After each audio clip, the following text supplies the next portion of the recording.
320 eventers.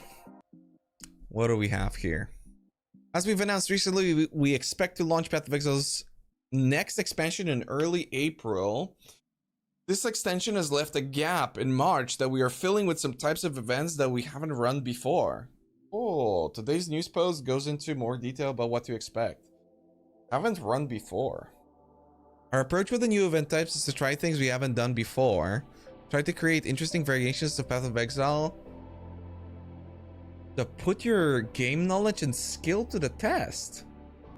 Okay, I already see Ruthless with gold, but I'm thinking like, what would I like? I would like group found events. I would like... because this seems like they're actually doing something. Ruthless with gold? I'm assuming that it's literally Ruthless with gold as currency. Listen, I just want invaders back, okay? That's all I care about. Anyway, I guess that would be cool off the top of the dome. Alright, let's see. Sanctum League. Firstly, we're extending the Sanctum League until April 4th. Sanctum has been a really popular league.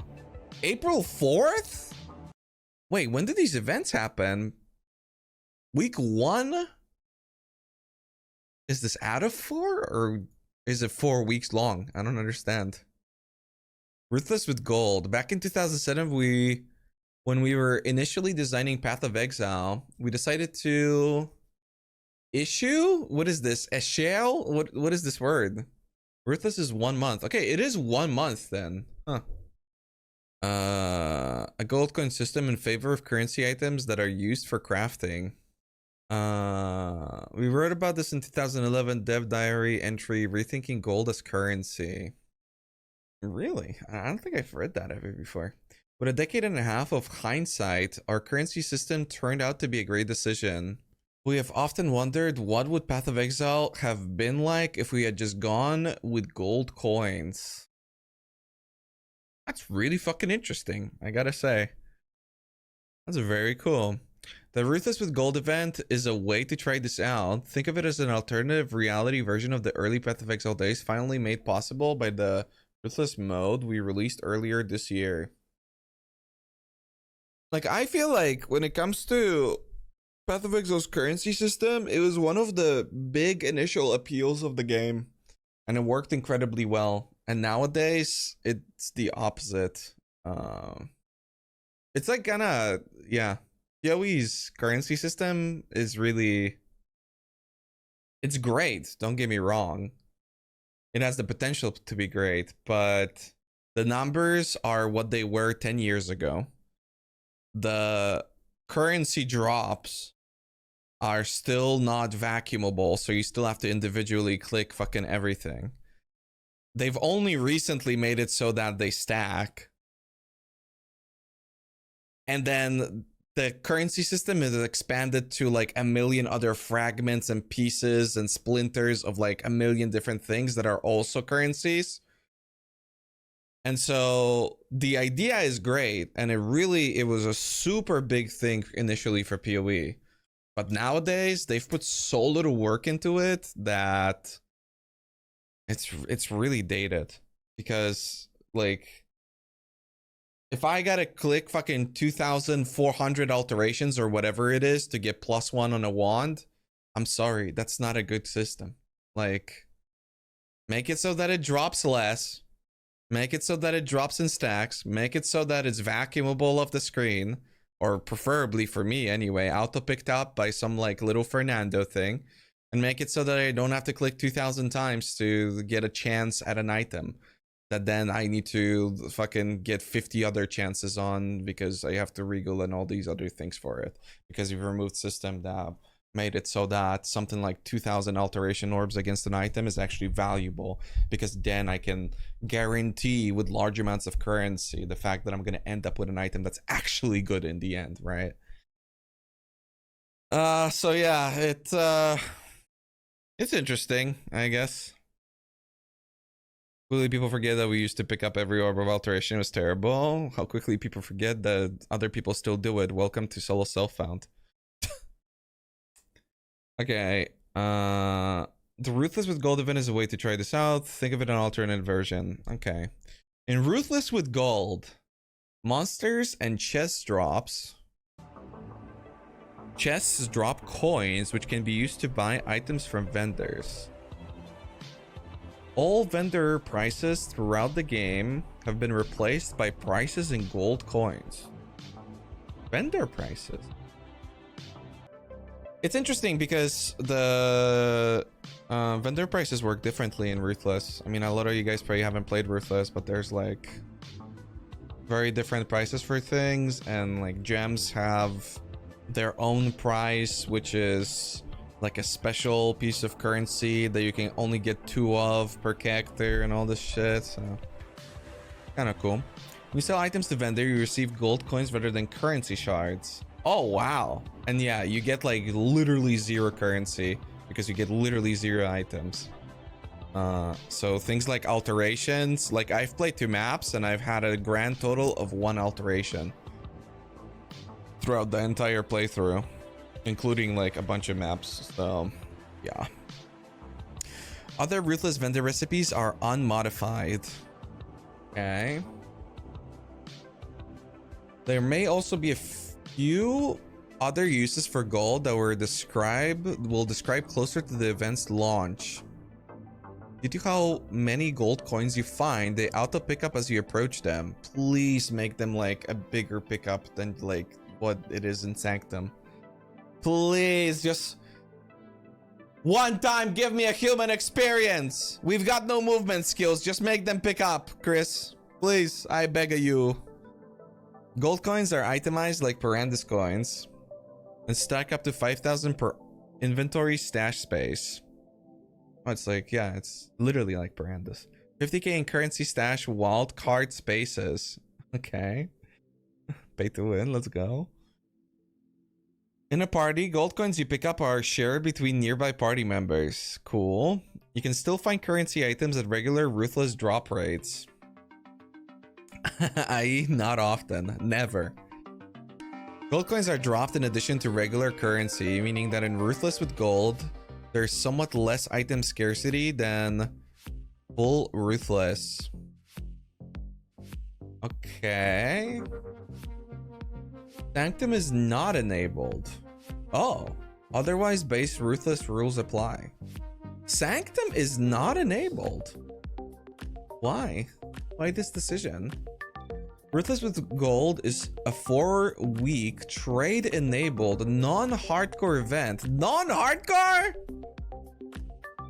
That is both an opportunity to experience what Path of Exile would have been like with gold, while also letting you try out slightly easier version of Ruthless. Players who have been keen to give Ruthless a shot but haven't wanted to do that at a major league start can use this event as a chance to try it out. Non-hardcore? I gotta say, I really like this. It's probably because I really like Ruthless.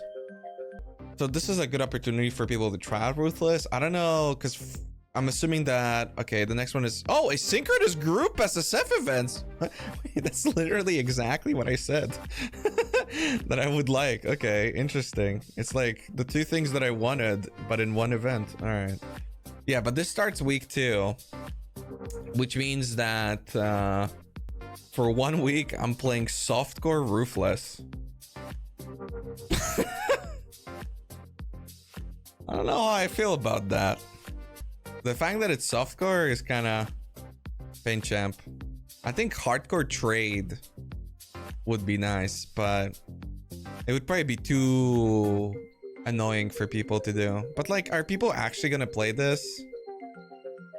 I feel like if you made it hardcore, then at least people would have played it, but they would have quit early. But if you're gonna do this, then I don't know if the hardcore people are gonna play it, and I don't know if like the softcore people are gonna play it. But it is a good opportunity for people to try out Ruthless. So we'll see. Non-hardcore bummed me out. I mean, Ruthless is really hard and it is very brutal. I feel like one of the big issues for why people die in hardcore is like misuse of movement abilities in the first place. So I don't know if Ruthless is like particularly more difficult to the average player in terms of gameplay, but it is significantly more difficult in terms of planning ahead, game knowledge, build, and like character setup. It's really, Ruthless is tough, but it is very slow, and it's expected to be slow, so you don't feel bad for sucking. I think that's one of the greatest things that Ruthless accomplishes in Path of Exile, that in regular Path of Exile, if you suck, you know it, and you feel it the whole way through. But in Ruthless, you're meant to suck, you know it, you feel okay about it, and if you're comparing yourself to other people, they also suck. So it's okay. So that's something that I really like. And so, yeah, maybe I think for the majority of people this makes sense, but by a small margin. But for me, it really hurts the event. So I think it's a smart decision by them, probably, but it kind of sucks. Because I can see myself totally playing this for a long time if like other events suck. But not as non-hardcore. If it would have been hardcore, then yeah. Non-hardcore, nah. But hardcore trade Ruthless, it's the real deal. Thank you, Tussben. Appreciate you. I can fucking go play Ruthless right now. Okay, starts 1 p.m. March 8th. Oh my, March 8th? That's now. Wait, it's literally a week from now. It's starting on Wednesday? I mean, I guess it must have, because the league ends in a month from now, right? Oh, shit, bro. All right. I mean, interesting. You'll be able to earn guaranteed Sanctum mystery box per account for reaching level 45 in Ruthless with gold. All right, looks cool. I mean, the gold aspect is very interesting. I love regular Ruthless, but yeah, I would love for it to be hardcore, I think. Okay, what is this? Asynchronous group SSF events. 2 to 4. Okay, so it is just a week less. Interesting. Alongside the extended Sanctum League and Ruthless with Gold, we're trying out another new concept, asynchronous group SSF events. This one's a little complex to explain, but makes a lot of sense once you understand. Basically, each week we have a special type of event running, which we have described below. During that week, you can create a private league of that event type for free, and then play it with your friends to try to get the best time. Oh, it's not time limited? The time is counted from when you make the league, not from when the week starts. Essentially making each one a competitive group SSF race to try to reach a goal with exotic rules applied. The events are asynchronous because your group can have as many shots as you want that week and don't have to be played at exactly the same time as people you're competing against. The end of the week, whichever group has the best time is the winner. These events are not run as hardcore events, but do have a 1-minute delay before you can resurrect if you die, so that deaths are discouraged. Oh, this is really cool. 1 minute only though. I wish that it was like 30 minutes. It's an interesting thing to try though, for sure. But I don't understand. Are you competing to level 100? Like, what are you doing? Prices for these events are exclusive trophy. Wait, they don't explain anything? I don't understand. Okay. They just talk about prizes. Friendly Fire Group SSF event. League completion criteria. Kill Act 10 Kitava. Oh, okay. Based on standard. Sanctum Ruthless Hardcore all disabled. Friendly Fire is enabled. Player can only deal damage when players can only deal damage when near 2 other players. Okay. This event requires you to team up with 4 other players and try to complete the campaign without killing each other too much. Note that with full Friendly Fire on, even your minions will attack your teammates. Be careful what skills you pick. Okay, that is kind of cool. The fact that you can't deal damage unless near 2 others is kind of cool. And what does near mean? Here we go. This is going to be abusable. The league account limit is set to 5 so that you can have 2 teams of 3 progressing in parallel in the league to help each other out indirectly. I mean, it kind of doesn't make sense. I wish that we knew what near means. And like the problem is for what actual racing skills are. Because what do you race with now? You race with Fire Trap. You race with Orb of Storms. You can still snapshot bosses. What about fights like Kitava? Can you actually just like stand outside of the room? You're near where other players are, but there's only one player fighting the boss. But then you're trying to like maximize time, so everybody just plays Sunder, yeah. But like, the thing is, you don't do any damage, is the issue. Like at this stage of the game, like pre-maps, you do very little damage to other players. If you guys have ever played, if you guys have ever played the Cutthroat, it's very hard to do damage. So like, if literally anybody plays anything melee, the other players just equip Determination and they're completely immortal. Like, they're just immortal. The only things that can really kill other players are lightning skills. So, I don't know. There's essentially ways to bypass this like entirely, which I guess is the point of the event, because you're trying to do it as quickly as possible. It's like, okay, it's one of those events where just playing is probably gonna be fun, but if you're trying to win, it's probably not gonna be fun. Friendly fire your team in this event. If it's fun to friendly fire your team in this event, well, yeah, there's always gonna be somebody trolling or whatever, yeah. I mean, the fun comes from the silly situations. And then there's the problem number 2. You need friends. Like if you're me,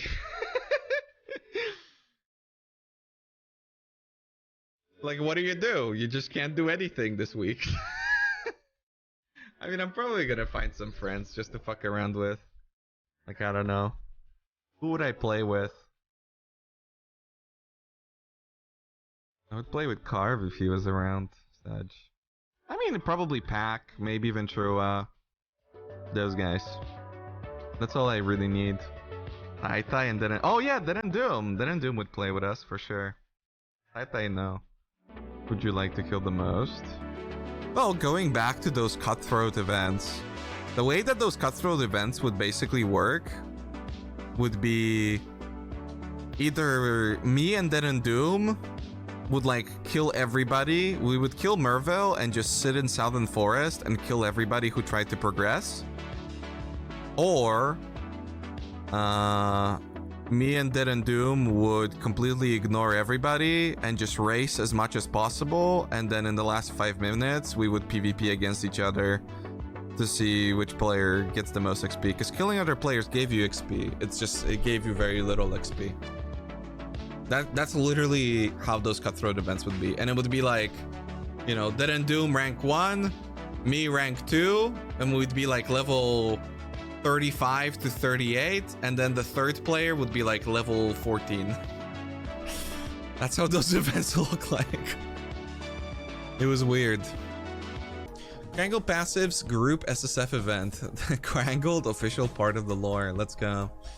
League completion criteria: kill both Steering Exarch and Eater of Worlds. Oh. Based on standard, accounts allowed in League 6 voided. Oh. It's kind of cool that it's also console. Console's getting to play the events, because this one's only PC. Console usually can't play events, and they're always crying about it on Twitter. The passive skill tree and all ascendancy trees are jumbled. Minor passive skills, notables, keystones, minor ascendancy skills, and major ascendancy skills have been intentionally scrambled within those categories. So a notable passive is still a notable passive, just a random one. All players have the same trees. Oh, I thought that you would like That's interesting that everybody's got the same one. I thought that this would be like Baldur's Gate, where you're just like refreshing characters until you land on a skill tree that you think makes sense. I kind of would like that, you know?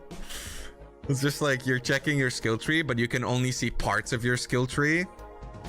Like you can't see the full thing, you can only see a part of it, and then you play the character and you're like, fuck! Now that I can see the rest of my skill tree, it's terrible and I have to remake my character. Fuck yeah, dude. You can only see properties of passive and or ascendancy skills that are adjacent to the one you have allocated. Oh, they do have something like that. You can only see properties of passive or ascendancy skills that are adjacent to the ones you have allocated. Okay, it's literally just one? But everybody's got the same one, so people are just gonna like look at Exile's setup and then repeat it, no? What the fuck? Yeah, Fog of War. Oh yeah, somebody in the chat was talking about Fog of War earlier. I guess that's what it is. The tryhards, sure. I mean everybody. If you're a tryhard, then you're gonna look because you want to do well. And if you're not a tryhard, you'll look because you have to. Because the goal is to kill Exarch and fucking Eater. You know? So it's like, This event prompts some interesting strategies. Can your party work out what build or ascendancy traces are the best in this new crazy meta? Will you share that information with other players? Will you send some members ahead and then restart characters once there's a good build plan? I mean, consider it's asynchronous, you're probably gonna like set it up for 2-3 days of runs and then you're just gonna send it, right? On console realms which don't yet support group SSF, this event will be run as a regular solo SSF event. Aww. I kind of like this better. 6 players. I mean, it's good to have the opportunity to be 6 actually. Yeah, so I guess it is better. Console's still getting fucked, just as I was saying that it's cool that console gets to play. It's interesting. I mean, I think it'll be a cool community event to kind of like figure it out. One of the worst and the best events in the past was things like Tempest or Warbands, or, you know, those events that would change mods every hour and then people would have to like share what zone does what or whatever. And this is, I'm assuming, going to be the same thing. Like everybody's going to be working together to come up with like the best possible build, and then people are going to start doing runs, which is cool. I think that's cool. And you don't need other people to play with either. So yeah, it's more like an event to map out the tree. I don't know. I would like for this to be like big random. Like everybody's got a randomized tree, and some people just have like super OP characters and that's it. But like realistically, what could you have on a tree that would make it like super OP? I mean, the ascendancy trees being jumbled is pretty crazy. The travel nodes being scrambled is kind of a good thing no matter what, because most people are probably going to play in like the int part of the skill tree, so you're probably going to be better off. Notables being scrambled is probably okay as well. There's probably going to be a lot of like Fizz to Ellie sort of builds. Keystones being scrambled, I don't know. Just equip a Devouring Diadem and you don't need Keystones. And then you just check where Magebane is. Magebane is probably going to be bottom right somewhere, because I'm assuming that they're not like random, that they are going to put some effort into this to like fuck with it as much as possible.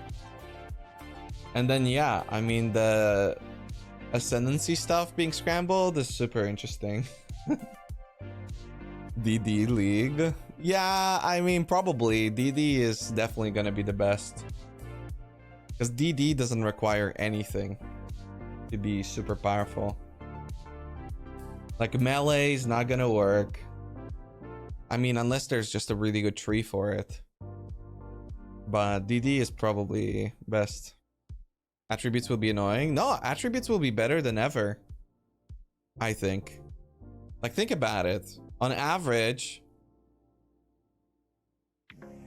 instead of traveling all through int nodes and needing dex and strength, you're just gonna travel through one int, one dex, one strength. So attributes should be great. If your build needs 150 of everything. If your build needs like 240 int to equip a convoking wand, yeah, you can go fuck yourself. But otherwise, very good. Like, good builds, thumbs up. Bad builds, it's all ogre. It's cool though. I like this one. I hope that they don't fuck up with the way that things are set up, you know? And I wonder if there's gonna be multiple strategies. Like, even when people map everything out, if there's gonna be disagreement as to what the strongest thing is. Probably. But I mean, how can you compete with DD or Seismic? They're so much stronger than everything else, especially Seismic. But like, Seismic needs some passives, kind of. DD doesn't need anything. It doesn't need ascendancy points. It doesn't need passives. It just doesn't need anything. Like, at all. Yeah, it's hard to... I can't imagine a situation in which people are going to be using any other skills. You need Ignite chance. I mean, you can just play wherever the Elementalist node is, and then you don't. You know what would be cool for this? If jam level requirements would be jumbled too. Jumbled? So that, like, I don't know. You'd have level 1 Winter Orb. Because then the process of figuring stuff out, which I think is going to be the most fun, would be like even more interesting. Okay, Polarity, group SSF event. League completion criteria, have 3 level 90 players in the same instance. Interesting, I didn't know that they could set something like that up. Accounts allowed in League 6. In this event, both monsters and players have Polarity, which is randomly allocated between 2 values. You can only harm monsters that are the same Polarity as you. Rare and unique monsters swap their Polarity when they reach low life. What the fuck? I'm playing Dota for a month. What is going on? Rare and unique monsters swap their Polarity when they reach low life. It will require players to cooperate in groups of at least 2 in order to be able to clear areas and bosses. What the fuck? Immunity? The League. Oh my god. What the fuck? It is interesting. It's just not the sort of thing that like keeps people playing. But the reality is that events never made people continue to play. Like, you have to think about this from GGG's point of view, who has not access to the numbers. As far as GGG is concerned, these events only ever hurt their game. Because they've said repeatedly that racing is bad for the game, it's bad for the longevity, it's bad for player burnout, and like, they never have people buy MTXs during these. And yeah, it only like people don't really play them, and it only really pushes people away. So they're like, you know, let's just go full crazy mode so that at least the player burnout doesn't hit. Honestly, like, I think this is cool to check out for like a little bit. Because like, I don't even know, like, what is this? Have 3 level 90 players in the same instance, but then you only need 2 people. So then this means that you have to be playing with 4 people, or you have to be playing with 3 people, and like one player does half of like what the 2 other players do together, depending on Polarity, right? Like, this is a fun event for literally a singular day. This is potentially a fun event for longer. This might be a really good one in my eyes. This is probably not going to see any play at all. Like, people are gonna play this for less than a day, and then they're gonna be done, and then only the tryhards are going to play. And then this is really cool. I think people will be very surprised about how good Ruthless is. The gold aspect is really interesting, potentially, but then it's softcore. So like, I can't see myself playing this for a really long time, even though I would like to. Like I actually, if this was hardcore, I would love to play it. Man, trade enabled non-hardcore. Ugh, it's so bad. Make it like non-trade SSF softcore or trade enabled hardcore non-SSF. But trade enabled non-hardcore, like one of the coolest things about trade hardcore Ruthless is the fact that if somebody has a good item and they die with it, the entire league feels it. Like if a good player dies, everybody feels that. Everybody is upset. Everybody just got hurt. Everybody just lost items. Like that aspect of it is so cool. But this is just like, I don't know. I'm quitting. You want all my items? And I mean, what is the goal here? I still don't understand why they exclude hardcore. Yeah, I think that if you were to do this, you should make it as both hardcore and softcore. But like the truth is that I think if they make it hardcore and softcore, then nobody's gonna play softcore. But like more people would have fun in softcore. Like more, the league would perform better with just these rules. But if hardcore would be available, then more people would try it, more people would play it, but then more people would quit. I don't know. I gotta think about it. Maybe I'm gonna try to like petition them to run hardcore and softcore for this, but I think they're probably gonna go like, oh my god, there's already too many leagues, so we're not gonna do it. Knowing GGG, it's like, hey, let's run 16 events. Can we have one more? No, there's too many events. Yeah, you know what? Yeah, I think I'm gonna like ask them if they could make a hardcore and a softcore event for this, because I love this idea. The more I think about it, the more I love it, especially since it's running the whole time while these events are running. But I just need it to be hardcore, man. But they're not gonna want to do it. They're probably gonna say like, oh, it's just a test, there's too many leagues, we're just gonna run it at softcore, like maybe next time. And then next time is never going to come, like with everything. GGG. Like I would play this for 4 weeks with a couple days in each one of these, maybe the whole week in the Grangled one. Can't you just simulate hardcore? Yeah, but I mean, it's a competitive event. It's like you wanna do well, right? And it also has like ramifications when it comes to the economy, because items not exiting the economy is like a big deal, right? So the economy is what makes Ruthless fun. I mean, I can see that nobody would like these. I haven't seen other people talk about it. I don't know, my chat overall has been pretty positive. But obviously it makes sense that people wouldn't like these because of the group aspects and blah blah blah. But I think it's a cool thing to do. It's just interesting. I think it's the right approach for GGG. It's the right approach for the players. The reality is that no events that GGG has ever ran were popular. They were never beneficial for the game. Whatever they did was always disliked.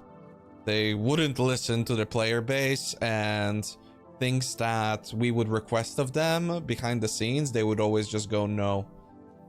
Or maybe next time, and then 8 years would go by and nothing would be happening, you know?